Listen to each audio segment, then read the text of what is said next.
Sejam muito bem-vindos ao BBM Cast. O BBM Cast é uma iniciativa da BBM Logística para promover diálogos no transporte, na logística, no e-commerce e na indústria, sempre conectando diferentes pontos de vista ao longo da cadeia de suprimentos.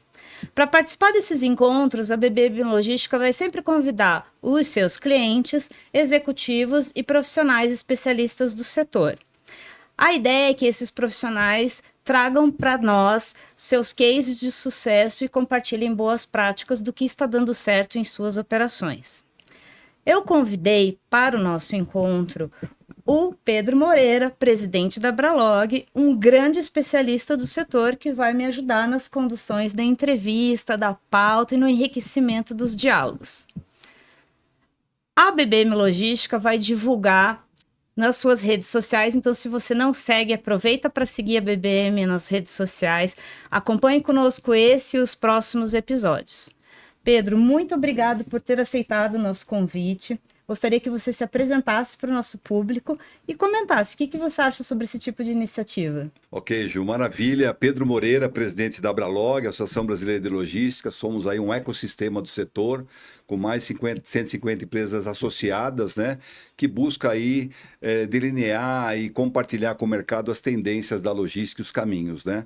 A BBM é nossa associada apoiadora de longa data, né, então é um privilégio receber esse convite, viu, Ju? Gapito e todos da BBM, para participar dessa iniciativa que nasceu ano passado, né, e esse ano foi intensificado com as agendas, com a definição dos painelistas, dos debatedores, né? E o objetivo desse podcast é um papo leve, mas trazer o que está acontecendo, que está pegando fogo na logística, né? Realmente impulsionado por esse momento geopolítico, né? Que faz com que as cadeias de suprimentos mudem, né? Tanto globalmente como localmente. Então a ideia é trazer essa perspectiva e sempre com o olhar do futuro, né? 12, 24 meses, qual que é a visão dos nossos convidados. Então, não percam o BBMcast, que está fantástico. Vamos iniciar então o tema eficiência como pré-requisito nas decisões da cadeia logística integrada. Gustavo, muito obrigada por aceitar o nosso convite. Gustavo está aqui hoje representando a Klabin. Fabrício, representando a BBM Logística, muito obrigada também por estar aqui conosco. Senhores, muito prazer recebê-los, uma alegria imensa participar desse BBMcast com a gente. Realmente vai ser muito legal. Bons temas, acho que vai ser fantástico aí. Bom, vamos iniciar então. A minha primeira pergunta, eu quero saber da trajetória da carreira de vocês, de ambos. Gustavo, conta pra gente sua trajetória profissional até aqui, destacando os principais pontos e qual foi o momento mais desafiador até agora. Bom, legal. Obrigado primeiro pelo convite. Agradecer a BBM, agradecer o Pedro, o Fabrício aqui que a gente está dividindo a mesa. Bom, primeiro gostaria de posicionar onde eu estou hoje, né? Então hoje eu represento a Klabin, como você mencionou. Sou o gerente de logística nacional, responsável aí por todas as unidades de produtos acabados da Klabin. Eu até brinquei, né? Florestal não está comigo, então somente os produtos acabados. Sou formado em administração de empresas, com pós-graduação em supply chain, tá? E eu construí a minha carreira sempre na área de operações, de logística. Logo que eu me formei na faculdade, em 2001, eu iniciei minha trajetória na Cargill Agrícola, como trainee. E ali eu acabei trilhando praticamente grande parte da minha carreira, começando primeiro na área de grãos, depois passando para a área de fertilizantes, até o ano de 2017, quando eu me juntei à Klabin. Eu posso dizer que eu tive uma escola muito boa dentro do mercado agro, né, que a gente fala que no agro a eficiência não é uma coisa que a gente busca. A eficiência é um pré-requisito. Margens muito apertadas, volume alto, e lá a gente brigava por centavos, né? Qualquer centavo fazia grande diferença. Então, aí passei a fazer parte do Grupo Klabin, onde eu estou agora há quase 8 anos. Nossa, passa o tempo, né? Rápido. Tenho ali trilhado uma jornada, de novo, na busca contínua aí por eficiência, né? A hora que você me pergunta momentos desafiadores na carreira, eu acho que a gente que está na operação tem sempre momentos desafiadores, né? Então, diariamente, né? diariamente, acho que dá para elencar um monte de momentos desafiadores, mas acho que dois eu gostaria de ressaltar. Um primeiro, eu acho que o momento de pandemia, para mim, foi um momento muito desafiador, porque a maioria dos desafios que a gente estava passando, que eu passei na carreira, era falta de produto, era problema de caminhão, falta de atendimento, coisa que a gente consegue contornar e consegue, né, manejar. Mas na pandemia, além de ter todo esse tipo de problema, a gente também estava lidando com vidas. Exato. Então, a Klabin, eu aposto que também a BBM, muitas vezes a gente acabou fazendo transporte para levar respiradores para Manaus, que eles estavam sem respirador. Então, isso, para mim, foi um dos momentos mais desafiadores da carreira, onde eu tinha que garantir a entrega, porque isso estava dependendo de vida do outro lado. Né? Então, e isso me fez pensar muito nessas questões de quem trabalha com saúde, tudo, a importância e como você anda em cima do fio na navalha toda hora, né? Exato.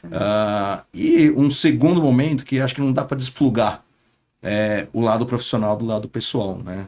Então, quando eu tomei a decisão de sair da Mosaic Fertilizantes, depois aí de quase 17 anos de empresa, e me juntar à Klabin, eu tive meio que um furacão pessoal, porque no dia que eu dei o sim para a Klabin, foi o dia que meu pai faleceu e o dia que eu fiquei sabendo que minha mulher estava grávida do meu segundo filho.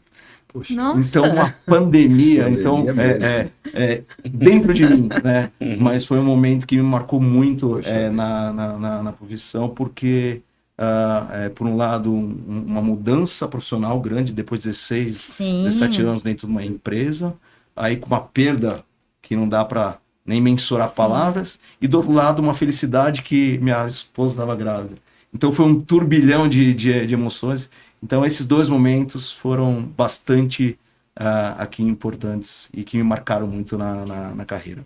Ai, que legal. Belíssima trajetória, né, Ju? Linda Parabéns, história, Gustavo. linda, Muito parabéns bom. mesmo. Feliz.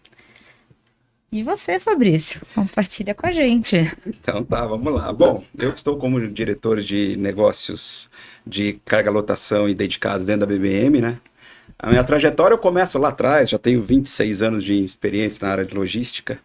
Comecei como trainee da antiga América Latina Logística, ALL, trabalhando com ferrovia. Isso é muito bacana porque me deu uma visão muito boa da intermodalidade, né? E logo depois, com alguns anos depois, já migrei para o modal rodoviário. E aí disso eu não fiquei até então, né? E nisso eu tive uma carreira fiquei uns 6 anos dentro da ALL, eu entrei como trainee, foi muito bacana, que é onde ali foi uma escola absurda em termos de produtividade, custo, resultado. Isso era muito forte dentro da cultura. Aí eu migrei para também a antiga Sadia. Quando a gente começa a falar muito antiga, dá a impressão que da idade vai brotando, né? Mas enfim, a antiga Sadia, hoje BRF, né? MBRF hoje. E também trabalhei muito tempo lá na BRF, na parte de logística secundária, que é a distribuição basicamente urbana, né? Onde a gente fazia toda a distribuição de mais de 5 mil pontos de vendas que a gente fazia. E aí, depois disso, também migrei mais um pouco, terminei mais 9 anos na cadeia isso lá na BRF, na cadeia de frio. Trabalhei muito na parte de rodoviária, na cadeia de frio. Depois eu fui para um segmento químico, que aí é granel líquido mesmo. Fiquei quase 7 anos no granel líquido, aprendendo também um novo mundo, muita legislação, muita restrição de muitas situações. E aí ali a gente ganha muita flexibilidade, tem que ter muito compliance para tudo, é muito regulatório, né? É um segmento muito regulatório. E depois disso eu vim para a BBM. Faz 9 anos que eu estou aqui na BBM, desde assumindo cadeira de gerência regional Sudeste, depois gerência regional Sul, sempre no carga lotação, algumas operações dedicadas. E agora eu estou há um ano aí na diretoria, e enfrentando esses desafios, né? E eu acho que como ponto marcante não é muito diferente daquilo que o Gustavo falou. Acho que a questão da pandemia foi o grande desafio, acho que para todo mundo, né? Acho que não teve muito quem está muito imune a essa situação, foi uma coisa inédita e a gente teve que, nós como logística, a gente entendeu esse papel importante que nós temos na cadeia toda e o quanto que a gente é importante, essa questão da salvar vidas. A gente tem operações da BBM de gases lá do Nordeste, Isso mesmo. onde que a gente fazia a distribuição para Manaus, e aí Manaus teve um problema muito sério, né? Então a gente sentiu muito, a gente viu muito isso acontecer, foi um desafio enorme. E eu acho que particularmente também uma situação que dentro da minha trajetória profissional, particularmente foi ali em 2018, naquela greve dos motoristas. Aquilo ali para mim foi muito difícil, foi 2 semanas muito difícil, porque a gente teve que lidar com várias situações de emergência, várias situações que todos os clientes nos abordando, sobre como nós também, a gente não tinha muito o que fazer, e nós também muito preocupados com a integridade dos nossos motoristas, onde estavam parados, integridade desde física, integridade sanitária deles, onde que eles estavam parados, enfim. Foi um desafio enorme, trabalhando horas e horas para ter informação, para que a gente conseguisse repassar isso da melhor maneira possível e fazer o melhor tipo de gerenciamento que a gente podia fazer dentro daquele caos que estava tendo, né?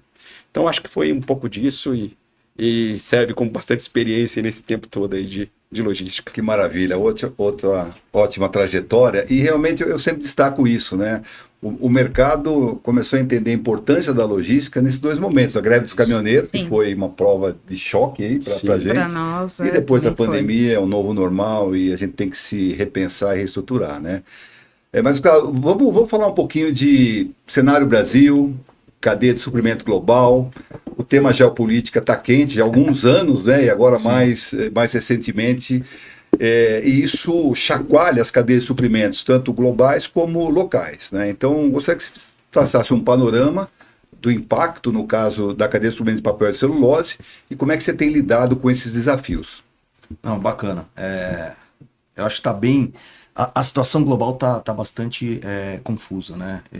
Fazendo uma retrospectiva de alguns anos atrás, a gente não tinha tanto evento sequenciais impactando na cadeia como um todo, né? E cada vez mais a gente vai vendo uma sequência de fatores trazendo ali impactos significativos, porque eles acabam se somando, né? Então a gente tem o Estreito de Hormuz agora impactando ali a cadeia, principalmente do petróleo, trazendo impacto para o rodoviário no Brasil. Então cada vez mais que a gente fica mais global, os impactos acabam sendo muito maiores, né? Eu falo que hoje em dia a logística não é simplesmente tirar do ponto A e colocar no ponto B. A gente tem que fazer isso, lógico, é o beabá, mas você tem que ter uma previsibilidade, garantir uma previsibilidade. Eu passei durante essa trajetória na Klabin também, por uma fase transitória.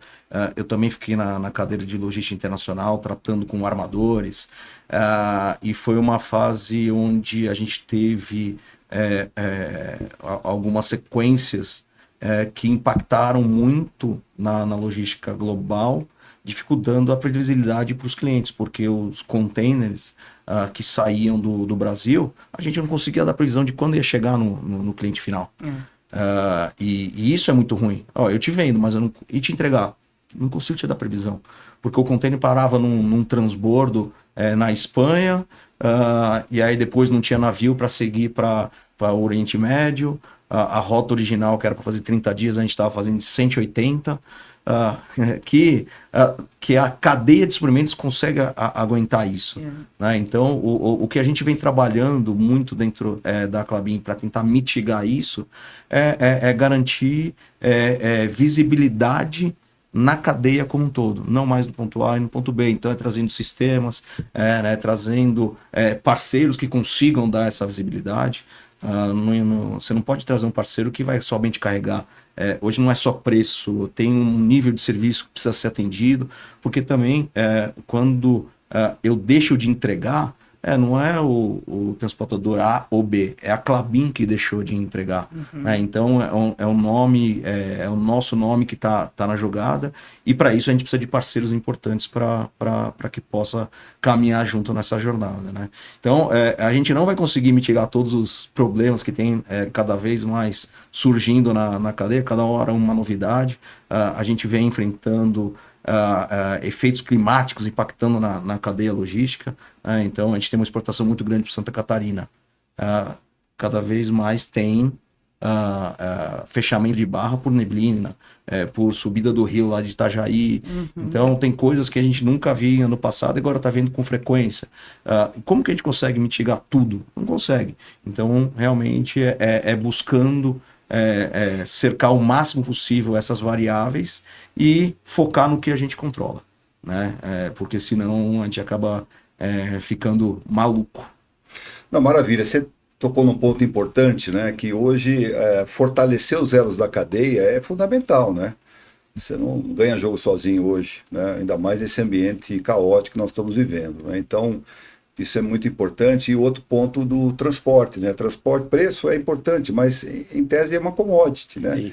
Se você... E o embarcador está olhando para isso, olhando para nível de serviço, qual a capacidade da empresa, do fornecedor investir em tecnologia, processos colaborativos. Então, acho que isso contextualiza o que você comentou, né? Eu comento que a logística ela não é o transporte. Ela é a integração da cadeia. Exatamente. É isso mesmo. Então, isso aí. o transporte é uma etapa importante, mas não é tudo. Não é tudo. Não, e para acrescentar um pouco isso daquilo que o Gustavo está falando, a gente tem os problemas nossos que a gente lidar com a reforma tributária, por exemplo. É uma situação nova que a gente vai ter em tão pouco tempo, tantas mudanças. Nós temos uma questão do piso mínimo que vai estar vindo aí pela frente. A gente tem a questão toda lá em 2013, 14, teve a lei do motorista. Então, tudo isso é um cenário que a logística ela vai ficando cada vez mais complexa e vai nos exigindo uma camada extra, eu acho que de inteligência logística e de resiliência mesmo. Sim. A gente tem que ter muita resiliência, muita. E isso fora as exigências contratuais que existem, as exigências de performance que tem que ter em todos na cadeia toda, né? Então isso cria uma complexidade que vai aumentando e dentro de um curto prazo de tempo, né? Isso que o Gustavo estava falando agora há pouco, né? Um pouco espaço, a gente tem que se adequar a tantas situações e aí a gente vê a flexibilidade e a resiliência que a gente tem que ter para sobreviver no mercado com competência e com performance, senão não tem Todos jeito. os profissionais de Perfeito. logística, né? Esse aí é o desafio para todos eles, né? Exatamente. O Gustavo comentou sobre previsibilidade, né? E previsibilidade é algo muito dito na BBM também, né? Então, para todos os nossos clientes. Então, eu vou direcionar essa aqui para o Fabrício. Diante desse desafio da Klabin como cliente, como que você, tua diretoria, teu time, como vocês estruturaram a operação, então, para atender este nível de exigência de cadeia, de suprimentos, de logística, nível de serviço, para atender, então, essa necessidade, né, essa demanda? Não, perfeito. Eu acho que, assim, primeira coisa, clientes exigentes como a Klabin, por exemplo, a gente tem que ter a primeira coisa que é a base, chama confiabilidade operacional. Se eles não tiverem confiabilidade operacional, a gente não tem nenhum tipo de parceria nessa relação, que é muito exigente, uma relação de alta performance, né? Então nós, olhando para dentro, uma das coisas que a gente teve que fazer, a primeira coisa é a gente estruturar um centro de controle operacional. Isso é uma situação que a BBM estava meio adormecido, isso daí, a gente não estava com um investimento tão grande nisso, nos últimos anos a gente tem feito um investimento muito grande nesse centro de controle operacional, onde a gente vai ter visibilidade, porque esse que é o segredo, é a questão da velocidade da informação. Né? A performance, o SLA alto, isso é pré-requisito. Isso aí a gente tem que ter pré-requisito para atender qualquer tipo de cliente de alta performance. Isso nem se compara, porque isso é questão contratual, isso a gente tem que conversar, nem entra na pauta. A SLA é pré-requisito. Mas a questão da velocidade da informação para tomada de decisão com essa informação, acho que é fundamental e é isso que suporta clientes como a Klabin. E a gente precisa ter isso muito claro e muito rápido, ao mesmo tempo que... E a transparência, né? Acima de tudo. Eu acho que a gente sabe que ninguém tá imune a qualquer tipo de problema que possa acontecer. A gente está para fora, um ambiente externo. Pode acontecer várias situações onde a gente tem que ter a total transparência. Acontecer algum problema, tendo que avisar de uma forma mais rápida possível, a gente tem que avisar e já dando opções de mitigação daquele problema. Que eu acho que é assim que a gente consegue construir uma relação profissional e boa com um cliente de alta performance. Que maravilha. Gustavo, vamos falar um pouquinho de inovação. Sei que você gosta desse tema, né? Bastante. Gosta bastante, já participamos de outros fóruns juntos, né? Então, gostaria de ver a sua visão sobre inovação na logística, na Klabin, né? Como é que isso é construído com seus parceiros, por exemplo, a BBM? E como é que você trabalha? Inovação, produtividade, competitividade, custo, né? Aham. Eu acho que é um tripé aí importante. Então, se você pudesse analisar esse tema. Não, bacana. Eu acho que a inovação, ela é uma coisa que ela é construída, né? Ela não é alguém que tira da gaveta e fala, ó, isso aqui é inovado. Ela precisa ser construída. E ela precisa ser construída de uma forma orgânica com parceiros, né? Eu falo muito isso, o Fabrício já escutou, né? O pessoal da BM já escutou. Eu gosto muito de parceiros que provoquem muito a Klabin. Nós, da Klabin, a gente tem uma operação muito míope da operação como um todo. Por quê? Porque eu só conheço a operação Klabin. Aqui a gente é o expert. Dentro da Klabin a gente é expert. Mas os parceiros, eles atendem Klabin, Suzano, outros mercados, e que eles podem vir e nos provocar. Então, a primeira coisa para você ter inovação, você precisa criar um ambiente de inovação para que você possa realmente gerar esse diferencial, né? Então, a primeira coisa que eu faço dentro da Klabin para gerar isso é provocar os times, né? O meu time hoje até se arrepia, fala, tive uma ideia, o que vocês acham? E acho que isso é uma outra coisa bacana da inovação, que ela tem que ser em conjunto. Ela não pode ser uma invenção que eu descobri uma fórmula aqui e vou implementar e vou resolver todos os problemas. Ela tem que ser um conjunto de pessoas e, se puder ser o mais heterogêneo possível, melhor, porque você tem insights diferentes. Então, a gente tem uma prática de chamar algumas pessoas que não conhecem de logística para discutir um problema de logística. Porque às vezes tira... Ideia nova, né? Ideias novas, ideia nova. Exatamente. Que tira a gente da zona de conforto por não conhecer a operação. E então tá com o cartão verde para falar qualquer coisa. E da mesma forma, faço essa analogia para o parceiro, né? O parceiro, ele pode trazer uma visão que a gente não vem. Ele está autorizado a criticar a nossa operação porque ele não conhece a nossa operação a fundo. Por que você não faz isso? Acho que aí está uma boa ideia. Então, a inovação, ela é uma construção e, principalmente, o ambiente que vai gerar a inovação, né? Então, e a gente fala que a melhor inovação para a logística é aquela que o cliente nem percebe. Ele nem percebeu que houve uma inovação ali, mas ele está sendo atendido da melhor forma, dentro do prazo de entrega, com qualidade, e por trás daquilo tem uma baita inovação. Uhum. Então, quando a gente falou, né, na pandemia, ninguém ouvia falar de logística. Por quê? Porque não dava tanto problema. Então, se a gente tem dentro da área de logística uma inovação que o cliente não percebe a logística, estamos no jogo. A gente é como fosse um juiz de futebol, né? A gente tem que ser o mais neutro possível aí para não passar percebido, né? A logística, as pessoas só prestam atenção quando ela deixa de funcionar, né? Então a gente gosta de que as pessoas não na hora do problema. Quando eu flertei com a logística internacional, que eu fiquei cuidando uma época, a gente teve um problema muito sério com documentação. E um gerente comercial virou para mim e falou assim, eu nem sabia que essa área existia. Olha aí, porque funcionava perfeitamente. Então, eu acho que são esses insights que a gente tem que ter. Como que a gente pode tornar a cadeia cada vez mais, entre aspas, invisíveis para o cliente final? E pegar um ponto da inovação, né? A gente fala muito em inovação disruptiva, né? Tem que ser disruptivo. Eu acredito muito na logística, inovação incremental, é o que você comentou, silenciosa, mas que vai agregando valor. E acho que essa é uma jornada interessante. Eu até tenho um amigo, professor doutor do INSPER, que diz que no Brasil às vezes, ser disruptivo é fazer o básico certo, né? E vários E ele exemplos. tá né? certo, né? Certo, Ele tá certo. Então, meu Porque grande amigo a gente Silvio sempre Laban... pensa em dar o pulo, um pulo maior, e às vezes nem o básico não está bem fundamentado, né? É verdade. Então, Fabrício, eu sou muito entusiasta do tema inovação, não vou deixar passar sem te perguntar. E BBM? eu acho que esse tema da BBM é muito pujante lá dentro, né? e a gente... Para nós é muito importante. A gente fala muito disso, né? E aí, para isso, a gente está tentando construir uma cultura, né? Uma cultura de inovação. E aí, a cultura de inovação pode ser várias coisas, né? Uma das coisas que a gente já está fazendo, que é aquilo que o próprio Gustavo já comentou, que é a questão de fomentar ideias. Ideias das pessoas. Nós temos um programa interno chamado BBM Next, onde nós fomentamos as pessoas participarem desse programa de maneira até quase compulsiva, que a gente está fazendo, de uma maneira participativa, a gente está premiando e tal.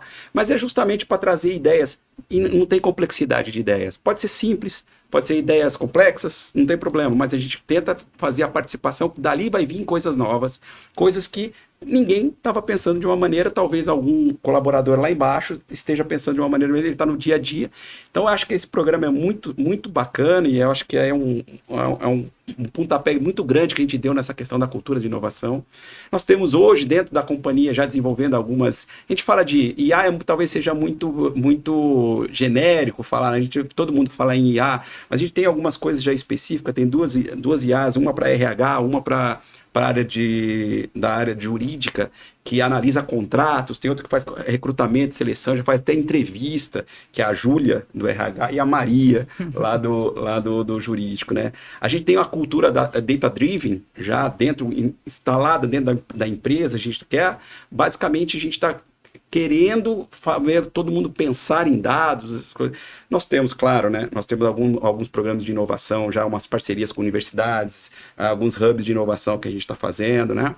Então, é todo um processo que a gente está caminhando, que a gente sabe que tem que caminhar, é o futuro, tem que fazer, e a gente está aí nessa trilha acreditando muito que isso vai dar resultado. E a inovação na BBM é algo que faz parte do DNA. Eu acho que é uma jornada que começou há 5 anos aproximadamente, um pouco mais, né, Ju? Um pouco mais, e na BBM existe uma preocupação muito grande de não atrelar inovação com tecnologia. Isso atrelar inovação a um ambiente seguro de experimentação, e por isso esses programas, para que as pessoas entrem e tenham essa segurança. A participarem, e não necessariamente seja alguma coisa com tecnologia. Claro. Nossa, foi muito bacana as ideias que a gente já teve. Nós estamos na terceira edição. Nós estamos na terceira edição. Teve cada ideia, né? Gente, coisa simples. Coisa simples. É o básico bem feito. É o básico bem feito. Nós comentamos. Dentro da Klabin também, dentro da área de logística, a gente criou um programa interno nosso chamado Conecta Log, que é interno, premiação nossa, coisa pequena, mas é exatamente para fomentar a questão de melhoria contínua. Isso. Que legal. Porque a melhoria contínua, o que ela é? É cada vez mais elevar o patamar das coisas. E quanto mais as pessoas forem se envolvendo na operação, ela vai tomando mais propriedade daquilo e vai tendo condição de inovar. A gente sabe que ideia disruptiva é ali uma vez na vida, mas essa contínua, né? Todo final de ano eu dou um livro para os meus coordenadores diretos. E esse ano que passou, eu dei para eles os livros do All Blacks, que é aquele time de rugby da Nova Zelândia, onde eles são os melhores do mundo. E eles têm algumas lições que eles ligam para o mundo corporativo. E uma das lições que eles trazem é essa questão da perfeição, é o exercício da melhoria contínua. Então a gente só vai conseguir chegar na perfeição com a melhoria contínua, sempre estando melhorando aquilo que, sempre colocando um temperinho a mais no feijão com arroz. Mas se você não fizer o feijão com arroz, você não consegue trabalhar a inovação. Perfeito. Isso aí. E 1% melhor a cada dia, né? É isso aí, essa constância. É verdade. Bom, seguindo aqui, a gente tem uma pergunta bem legal, decisão logística na cadeia de suprimentos. A gente vai querer saber, Gustavo, como a Klabin estrutura a tomada de decisão logística ao longo da cadeia de suprimentos, desde a origem até a exportação. E como vocês equilibram custo, prazo, confiabilidade operacional em um cenário de operação intensiva e dependente de volume? Uma pergunta fácil de responder, né? Mas ela é uma pergunta complexa, mas eu acho que eu consigo simplificar ela. A logística ela não pode ser olhada por etapas. A gente tem que olhar a logística como um todo. Antes de entrar aqui na reunião, eu estava resolvendo um problema de logística, de caminhão saindo fora do prazo, janela de atendimento, tudo. E a diretriz da equipe foi, não, o caminhão vai sair com sem agendamento e se chegar lá vai ter que voltar. Gente, isso é o melhor para a Klabin? Então, eu acho que toda decisão, quando a gente olha aí para a cadeia, a própria pergunta já fala, né? Você não tem que olhar a etapa, você tem que olhar a cadeia, e a cadeia tem que ser mais do que menos, né? Então, tem algumas etapas que vão sofrer, outras que vão colher, mas no final do jogo, a Klabin vai ter o melhor resultado. Então, e isso, nas companhias, é muito difícil. Porque muitas vezes a minha meta é conflitante da meta do meu parceiro do lado. Sim. E aí, como que a gente vai medir? Quem que vai abrir mão? E aí é por isso que é importante a estratégia da companhia falando, cara, você está abrindo mão em prol de um negócio. E esse é um exemplo que tem que vir top-down. Se a gente não vê os diretores, o presidente tendo esse tipo de iniciativa, é muito difícil a gente cobrar do time. Né? Então é uma coisa que a gente vem trabalhando na cultura da Klabin. A gente chama lá de senso de dono, você ter um olhar de dono e não um olhar específico da sua área, né? Você é o dono do dinheiro. Se você tiver esse dinheiro, você deixaria de gastar na sua área para gastar mais na outra? Não, o dinheiro é seu. Então, essa questão de senso de dono é um dos pilares da cultura da Klabin, que a gente vem batendo muito na tecla, para que a gente possa tomar sempre as melhores decisões para a companhia, independente da área, né? Quebrar as igrejinhas, os silos que tanto tem em todas as companhias. Gustavo, a gente tem diferentes níveis de tomar decisão, né? O teu dia a dia, né? Que aí depende de você, da sua equipe, mas nesse ambiente, a gente falou de geopolítica, né? Como é que você exercita a tomar decisão? Quer dizer, tem uma técnica de análise de cenários, usam tecnologia, IA. Como é que isso está enraizado na Klabin? A gente tenta tomar essa decisão com um maior número de informações possíveis, né? Ser pautados em realmente dados, né? Tem uma frase que a gente fala muito dentro da Klabin, que em Deus eu acredito, ou alguma coisa assim, mas me tragam dados. Que em dados eu acredito. Em Deus eu confio, uma coisa assim. Mas me tragam dados. Para tomar uma decisão, eu preciso de ter dados. Porque se a gente for tomar uma decisão sem dados, o mínimo que seja, a gente precisa pelo menos um pouco de dados, eu tenho certeza que vai ser uma decisão aí... mais assertiva, né? Não vai ser tão assertiva. Então, o que a gente tenta empregar dentro da Klabin é buscar um maior número de dados, e principalmente quando a gente não tem dados suficientes, é tentar compartilhar com outras pessoas para trazer inputs, para que a gente possa tomar uma decisão consensuada. Se não tem dados, você tem que ir para o consenso para saber, aqui a gente vai apostar nessa... e principalmente quando a gente vai para a área... mais de longo prazo, aí se isso fica mais complexo, aí você tem que desenhar cenários. Eu estive até agora em Portugal num curso da FIA, que é Forecasting de Cenários. Né? Como que a gente consegue ter uma previsibilidade maior de cenários futuros com um mundo cada vez mais incerto. Então tem várias técnicas de forecasting para a gente tentar melhorar as decisões, né? O foresight é uma delas. Então, mas dados é fundamental para isso, independente da decisão. Esse é um grande desafio que a gente tem também, sabe? Assim, olhando Qualidade um do dado, a qualidade como do esse dado dado. vai Isso é ser geral, tratado. Nós temos o Data Lake que está bem estruturado, já está, mas a gente ainda sofre um pouco com a qualidade dos dados, né? E a gente tem que depurar um pouco esses dados para conseguir tomar a melhor decisão.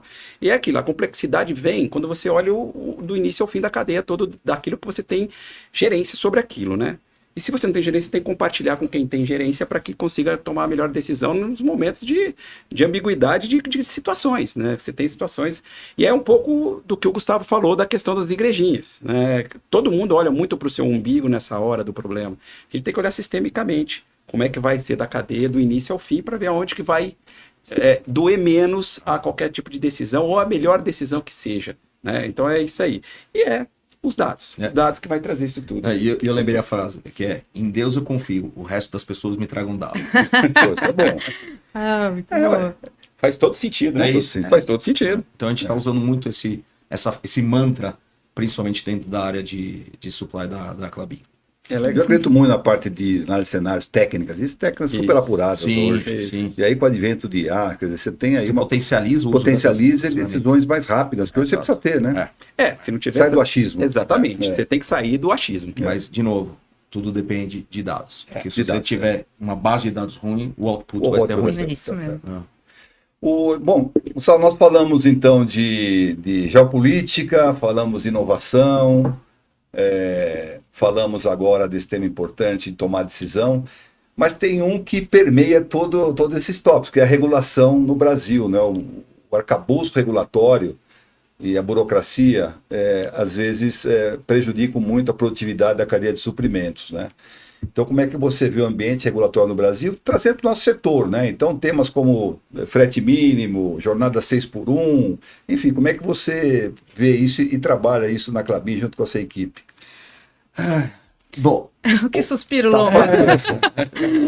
outro assunto bastante...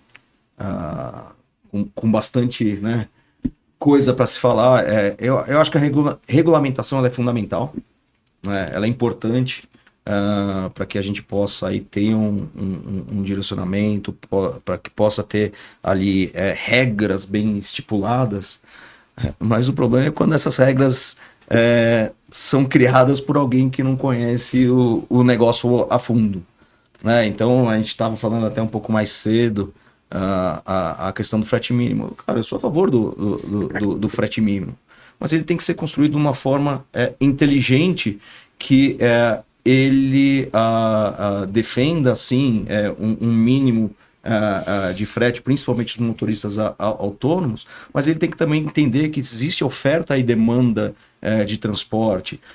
Como eu falei, eu trabalhei muito tempo no agro. O agro são aí o motor do Brasil, praticamente dependente do rodoviário. Existem fluxos que não casam. Então, quando a gente fala para grãos, a cada 3 caminhões de grãos é um de fertilizante subindo no fluxo contrário, né? A gente sempre teve no Brasil a questão do frete retorno. Esses pontos, eles acabam não sendo endereçados nessa tabela de frete mínimo que a gente está usando aqui como exemplo. E isso acaba impactando diretamente no cliente final, porque, queira ou não, vai aumentar custo para nós, para o dia a dia. A gente estava falando, a dificuldade da BBM de trazer caminhão do Nordeste, que tem um fluxo muito descasado com o Sudeste. Então, como que a gente consegue criar uma regulamentação interessante para todos os lados, sem que a gente impacte em colocar mais custo na nossa operação? Nós aqui no dia a dia da iniciativa privada, eficiência é o nome do jogo. Cada vez mais a gente está sendo cobrado por trazer resultado, e a gente briga por centavos, e aí a gente tem que brigar também por fatores externos que jogam contra. Para que lado que a gente está remando, né? A gente está remando para um lado, vocês estão remando para o outro. Então, eu acho que essa questão de regulamentação, de novo, é fundamental, mas ela precisa ser em prol do negócio como um todo, né? Do business, né? Do business, do Brasil. Né? A hora que a gente fala Santa Catarina a gente não consegue exportar, porque as estradas daquele jeito, os portos colapsados, porque a gente não consegue chegar no porto, né? Então é um cenário aí não muito animador, mas é que a gente vai ter que enfrentar aí com inteligência. E aí, né, a gente, para contribuir um pouco nisso, a gente sabe que aí cada vez mais a gente tem que ter muita resiliência, né? Muita resiliência, muita força porque é muita...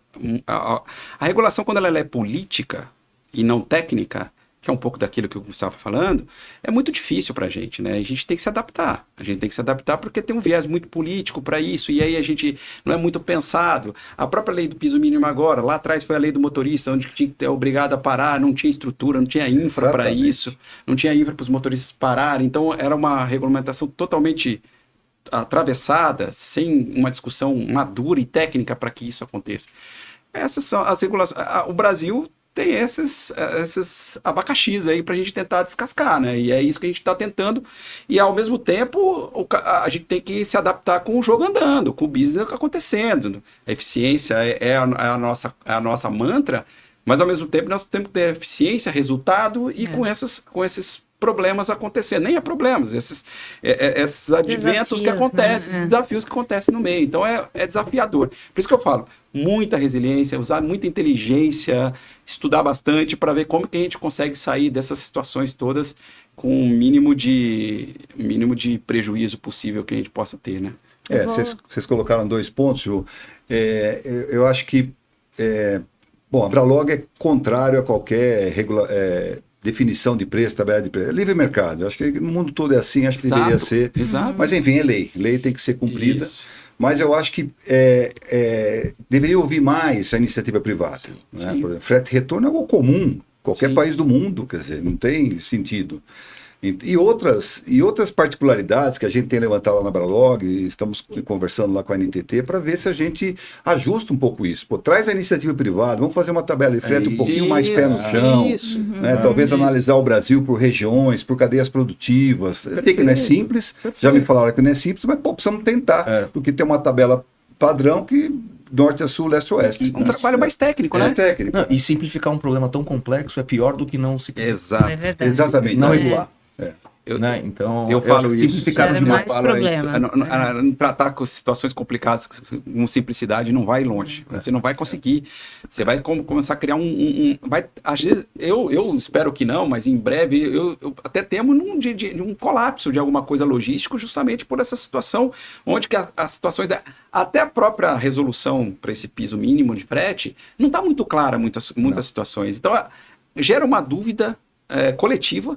E aí todo mundo fica numa situação. E aí tem a história da punição, que é as multas que estão aparecendo, que aí judicializa ou não. Então fica um cenário muito... Tudo isso por causa que não teve uma maturidade e uma questão técnica sendo discutida. Que você falou que chama a iniciativa privada para discutir, é claro, é lógico. Eu quero trazer mais um desafio para vocês, na visão de ambos, tanto da indústria como do transportador. E a escassez de mão de obra? Como Isso é vocês fácil. estão vendo, o que vocês estão fazendo para reter, o que vocês estão planejando, as duas visões aí, se o Gustavo puder iniciar. Para mim, de novo, eu estive lá em Portugal e acho que uma das coisas... A gente fez algumas visitas técnicas em algumas empresas e toda vez que a gente perguntava qual que é o grande diferencial da empresa... todos foram unânimes. Educação, educação e educação. Né? Então, eu acho que realmente a gente está passando aqui por um momento, acho que não de Brasil, mas de mundo, onde a educação não está sendo tanto privilegiada. Né? Acho que a gente precisa olhar para isso com mais atenção, para que a gente possa dar continuidade em tudo que está sendo feito. Olhando um pouco para dentro da Klabin, a gente tem uma parceria com a Live University, onde a gente está criando trilhas de conhecimentos de acordo com os cargos. Então, uma plataforma onde as pessoas vão fazer um assessment, ele tem um cargo, e com base nesse assessment ele vai criar uma trilha de conhecimento para eles, para que eles possam se desenvolver e se prepararem cada vez mais. Que legal. Essa, para mim, eu falo para eles, o grande ganha-ganha da empresa funcionário. Porque eles estão se capacitando, eles estão enchendo a bagagem deles de utensílios para que eles possam enfrentar desafios. E eu falo bem claro, tanto dentro como fora da Klabin. Né? Vocês têm que se preparar como profissional. Você é um bom profissional, você tem valor para o mercado, mas também tem valor para a Klabin. Aqui você está trazendo, está agregando. Então se prepara. Tem um outro pilar que a gente bate muito na tecla da Klabin, que é a questão de protagonismo. Você tem que ser o seu protagonismo, né? Você tem que ser o protagonismo da sua própria carreira. Então, usa a ferramenta que está sendo dada para você se desenvolver. E em mão de obra eu tenho uma preocupação muito grande. E aí a hora que eu falo mais em nível Brasil, que é a falta de motorista. Eu já ia tocar nesse assunto. Então, existe um estudo acho que é Copead, que fala a matriz por idade de transporte. Copead, né? Copead. Uhum. Por idade de transporte. Então, quando a menor faixa é de 18 a 25 anos.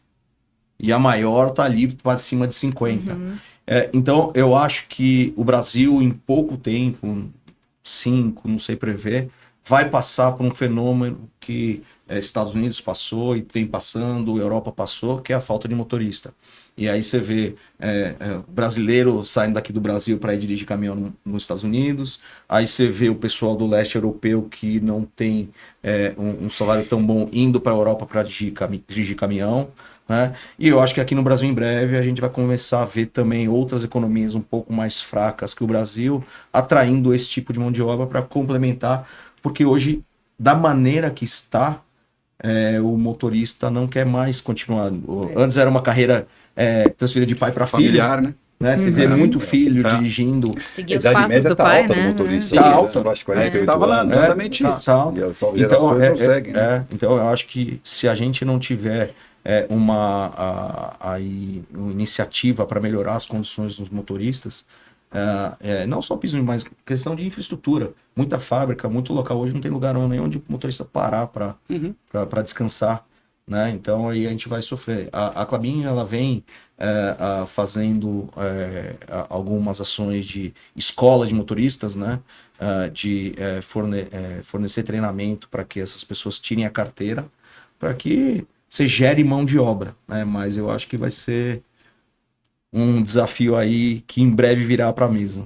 E trazendo um pouco para o mundo do transporte rodoviário, acho que o grande gap que o Gustavo acabou de falar é exatamente motorista. Realmente é um cenário muito difícil, num horizonte não muito longe. Não muito longe a gente já vê talvez um colapso de falta de motorista no mercado. Mas aí assim, a gente começa a pensar algumas coisas. Eu acho que uma dessas iniciativas, nós também já mapeamos que é isso que vai acontecer, economias mais fracas, pode vir mão de obra, que hoje acontece isso muito em outros países que já passaram por esse processo, né? Essa questão mesmo daquilo que a gente tenta criar um melhor ambiente possível para ser atrativo, né, para eles. E a gente também, a BBM também sofre um pouco, não só a questão do motorista, mas a questão de uma mão de obra mais operacional, que a gente tem a parte fracionada dentro da empresa. E é onde demanda ainda muito mão de obra, né? É o famoso carregador de caixa, né?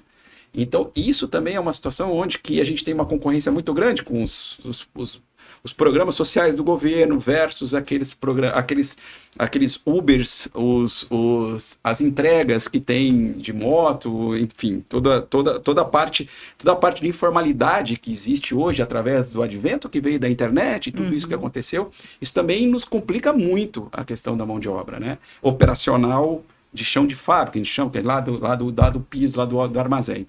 E os motoristas tem feito algumas coisas, vamos lá, programa de retenção, a primeira coisa que a gente tenta fazer é não perder, né? Já começa bem, não é questão de ganhar, é questão de não perder. Então a gente tenta criar alguns mecanismos de incentivos para retenção. Acho que, por exemplo, na questão do piso operacional lá mesmo, a gente tem feito algumas mudanças de escala de jornada para ver se, independente do que o governo está tentando fazer, mas a gente tem, principalmente em regiões onde que a densidade populacional a disputa pela mão de obra é muito grande, a gente tem feito isso, mudado escala, de trabalho para que seja mais atrativo, né? Algumas coisas. A gente tem feito um investimento em cima de líderes, supervisores, enfim, todos os líderes, para que tenha uma questão mais, uma tratativa melhor para com aquele colaborador enquanto está na sua jornada dentro da empresa. Então a gente tem feito esses trabalhos para tentar mitigar um pouco, mas a gente sabe que isso é o futuro. Enquanto não vier o caminhão autônomo, né? Vai demorar um pouco, então a gente vai ter que lidar com esse problema e é uma realidade que a gente não adianta a gente se esquivar, vai ter que enfrentar de frente mesmo, porque vai acontecer. Escassez de mão de obra é um tema fantástico. Acho que Dava um podcast vamos aí só para isso, mas né? aí, fazendo um recorte do que vocês falaram sobre a jornada 6x1 e 5x2, né? Aí na abertura da Intermodal, o presidente Vander, que é presidente da CNT, onde a Bralog e a própria a BBM fazem parte do sistema CNT, trouxe um dado impressionante. Quer dizer, se a gente sair do 6x1 e for para o 5x2, vamos precisar de mais 250 mil motoristas para suprir esse gap. Quer dizer, hoje já não tem. E aí como é que você vai arrumar mais 250 mil? Então, é aquele lance de olhar o mercado antes de tomar decisão. Então, tem que realmente trazer a iniciativa privada para discutir e ver em termos de produtividade o que impacta. Né? E de novo, mais uma decisão política. E não é uma decisão técnica, né? E de novo impactando aquilo tudo que a gente sabe que talvez não dessa maneira vai dar certo, né? Então a gente tem que lidar com isso tudo. De novo, um problema complicado com uma solução simples. Exatamente. A receita não é boa. É verdade. A receita não é boa. Senhores, chegamos ao término, mas esse papo aqui dá outros encontros. Espero poder contar contigo, Gustavo, em Foi um prazer estar aqui. ocasiões. Muito obrigado pela... Muito obrigada por ter aceitado nosso convite. Pedro também, por Foi ajudar. Foi ótimo. Moderar, Dupla aí, Fabrício. campeão. Obrigado, Ju. Faremos outros bate-papos, com certeza. Muito bom. Você sabe que eu sempre estou pertinho e à disposição. Muito obrigada. Muito bom obrigada. mesmo. Pode contar comigo. Feliz.